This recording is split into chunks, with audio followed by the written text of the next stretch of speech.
Aksi kejahatan jalanan dan pengeroyokan sadis kembali memakan korban hingga berujung kondisi kritis. Kali ini, peristiwa memilukan menimpa seorang prajurit Tentara Nasional Indonesia yang menjadi korban penganiayaan berat oleh sekelompok orang tak dikenal saat hendak melakukan transaksi jual-beli mobil dengan sistem pembayaran tunai di tempat atau cash on delivery.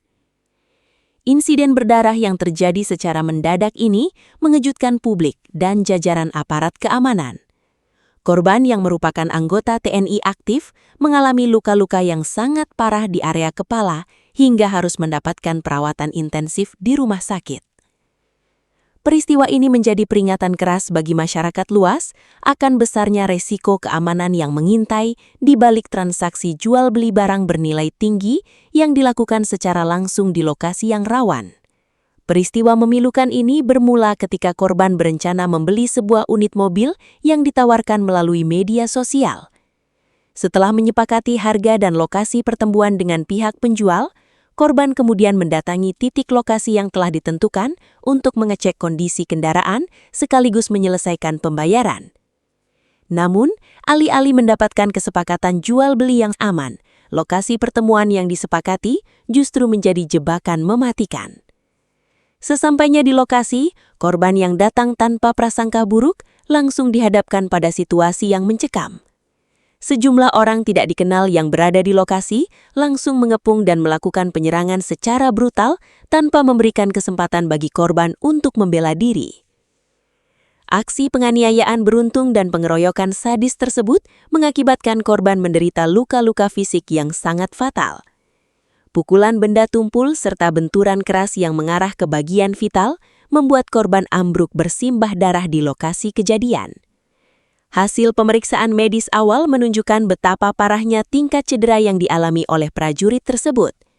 Korban mengalami retak pada tulang tengkorak kepala, cedera organ dalam yang serius, hingga kerusakan fatal pada bagian wajah, termasuk pecahnya bola mata.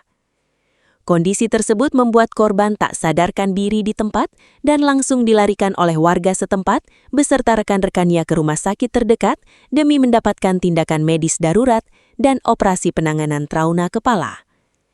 Menerima laporan adanya aksi penganiayaan berat terhadap anggota TNI, jajaran kepolisian bertindak cepat dengan menerjunkan tim penyidik ke lokasi kejadian.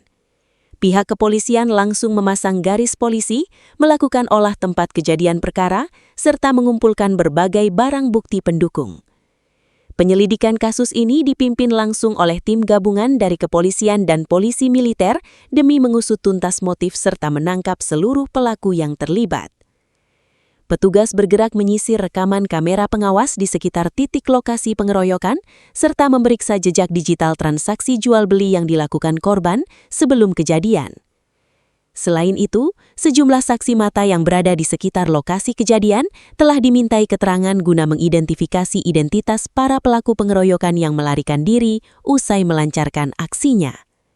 Insiden pengeroyokan sadis ini memicu gelombang kecaman dari berbagai pihak. Tindakan keji yang dilakukan sekelompok pelaku tersebut dinilai sangat biadab dan tidak berperi kemanusiaan, terlebih korban merupakan aparat negara yang tidak dalam posisi bertugas perang. Pihak pimpinan instansi tempat korban bertugas serta jajaran kepolisian mengimbau seluruh pihak untuk menyerahkan penuh penanganan kasus ini kepada proses hukum yang berlaku. Aparat berjanji akan mengejar para pelaku hingga kemanapun mereka bersembunyi dan memberikan hukuman terberat sesuai undang-undang yang berlaku. Kejadian ini juga menjadi evaluasi penting bagi masyarakat agar senantiasa meningkatkan kewaspadaan ketika melakukan transaksi jual-beli secara langsung, terutama yang melibatkan uang tunai dalam jumlah besar dan lokasi pertemuan yang sepi atau tak dikenal. Saat ini, fokus utama keluarga dan jajaran instansi adalah mengawal proses perawatan medis korban yang masih berjuang melewati masa kritis di ruang perawatan intensif rumah sakit. Doa dan dukungan terus mengalir agar korban diberikan kekuatan serta kesembuhan total dari cedera berat yang dialaminya. Di sisi lain, publik menantikan perkembangan hasil penyidikan tim gabungan untuk segera menjerat para pelaku pengeroyokan ke hadapan hukum demi keadilan bagi korban dan keluarganya.